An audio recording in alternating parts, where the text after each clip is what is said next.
Right, guys, look at that smile, right? Look at that smile. Why? Beamer, innit? It's not M car, the M Division car. M235 235i, one of my favorite cars when it first came out. I had one and it was sick, right? It's a wicked platform even till today. Like the 235 and the 240i, very affordable cars, wicked for tuning, especially the b58. A lot of people forgot about the M55, but honestly, value for money, you can't beat them. They're still 320 horsepower, tuned to about 373, 18 and enough. If you met them, you get them over 400. But guys, let's talk about this one and the reason it's here. It's having our Decat downpipe is 3.5 into 3 or something like that. The boys are building it. I'm sure it's a 4-inch from the front.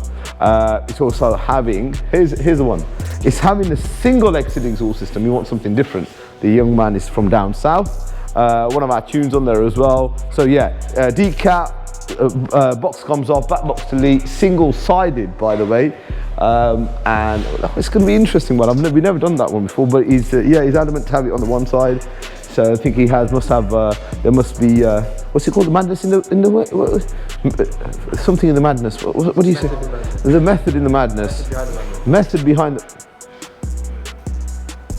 the madness. In the madness. But anyway, it doesn't matter. Right guys, okay, check out the video before and after. Crank this car up in a minute. You'll hear it, what it sounds stock, and then we'll move on to what it sounds like at the end. Guys, thank you for watching the video. I am now going off because it's my mate's wedding and I was not supposed to be here. The wife's gonna kill me. But guys, thank you for watching. Like, share, subscribe. Thank you for all the support so far. Loads of content in the future. See you later.